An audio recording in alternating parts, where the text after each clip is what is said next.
2019 was really crazy. I owned a lot of phones this year, but one became one of my favorite phones of the year, and I had no idea I was ever going to own one. The OnePlus 7 Pro is my favorite Android phone of 2019, without a doubt. It kind of came out of nowhere. I didn't get the OnePlus 7T because it's not enough of an upgrade from this thing to even bother. But OnePlus came out of nowhere, and they did it big. And let me tell you something, I love this phone, still to this day. Love this phone, my favorite Android phone of the year. But I'm kind of concerned. See, OnePlus is doing some things I don't think they need to do. I'm kind of like, OnePlus, what are you doing? Can we settle down? OnePlus, settle down. I have some reasons behind this, and I'll tell you all about them right after this. This is, you listening to Travis. What up, players? Welcome back. And for all you new people, welcome. My name is Travis and I do tech videos every single week and have a blast doing them. If that sounds like fun to you, sit back, relax, and enjoy the video. Anything I talk about will be in the description below. But for now, let's just get into the video. Shout out to OnePlus for coming out of nowhere in 2019, at least in my little small world of tech, and blowing me away with the OnePlus 7 Pro this year. And of course, the follow-ups to OnePlus 7T, OnePlus 7T Pro, just kind of more of the same, which is kind of the point of this video. Super excited about the OnePlus 8 next year and what they'll be able to do with that. But for me, one of the cool things about the OnePlus 7 Pro this year was it was pretty much a flagship at a just under flagship price. But if you pay attention to what OnePlus is doing over the last couple of years, it's almost like they've kind of lost their way. It's a little bit weird. When OnePlus first came out with the very first OnePlus phone, it was the flagship killer for like 300 bucks. They were not only trying to go for flagship type performance, but for a very inexpensive price. That's kind of no longer the case.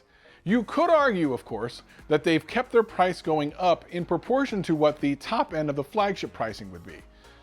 I mean, I guess that's a fair point. Well, OnePlus 7T right now can be had for about 600 bucks, and it's not a terrible deal when you really think about the top end of flagships this year being well over 1,000.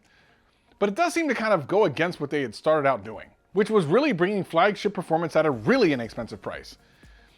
Okay, every single time they release a phone, with the exception really of the 5T and kind of right now with the 7T, the price has gone up. And we should expect that with the 8 and the 8T, which again, I'll talk about that in a minute. But at some point, you gotta go, OnePlus, one of the things we love about you is that you give us great performance for a non-flagship price. And they are very close to flagship pricing. And while it's cool to really like the performance and everything about the OnePlus, phones, once you start, if you ever try to charge me $1,000 for these phones, it might have to be a no. And even though it's still early for the technology, the OnePlus 7T Pro 5G, again 5G, is $900. And while that is one of the least expensive 5G phones you can get, they're still creeping up the pricing and I don't like it. Another thing I don't like that they're doing is they have these two release cycles, one at the beginning of the year and kind of one towards the end. And in my mind, in my estimation, they're not one of those companies that need to be doing that.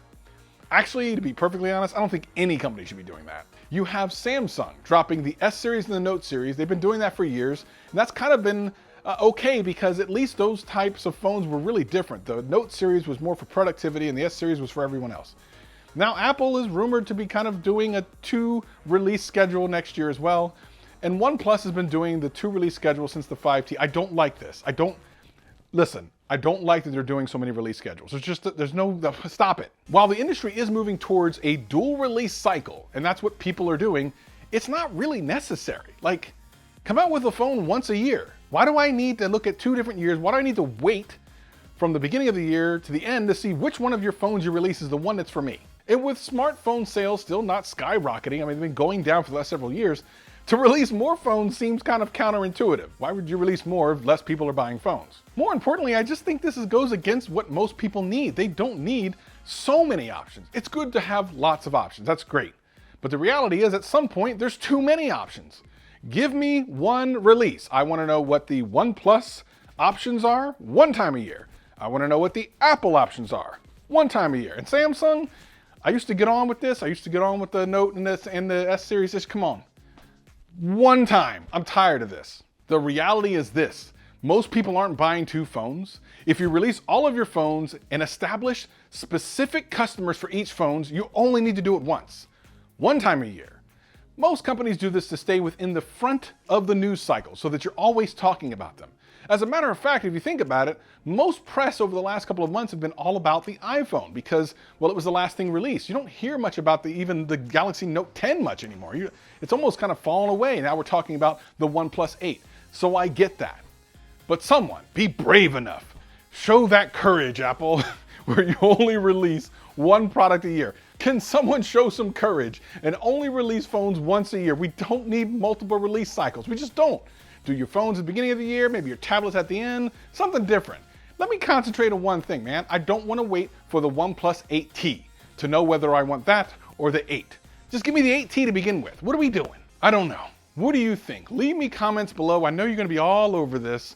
What do you think? Should there be 2 release cycles? Is OnePlus getting away from their original stance of being the flagship killer with a great price and a great performing phone? Or are they just doing the same and just that the price happens to be going up because flagships are more expensive? I guess the real question is, what does having 2 release cycles really solve? What problem are we solving by having 2 release cycles of every single company? If you bought a phone at the beginning of the year, you're not paying attention to the end of the year.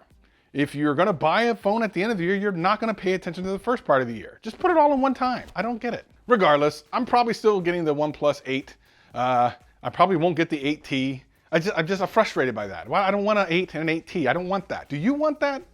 Do you really want that? If this video helped you out in any way, hit that like button, hit that subscribe button, hit that notification bell. And if it didn't, hit that like button, hit that subscribe button, hit that notification bell. I'm here every single week having a blast. Hope to see you again real soon. Peace and love. Peace and love. And I'm out, baby.